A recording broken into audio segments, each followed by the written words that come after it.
makausa pa, giila na usab ang Sugbo nga usa sa mga labing nindot nga isla nga biyahian sa tibuok kalibutan.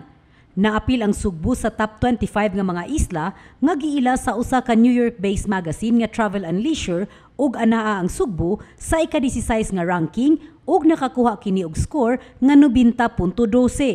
Apil usab ang Boracay ug Palawan sa maong lista.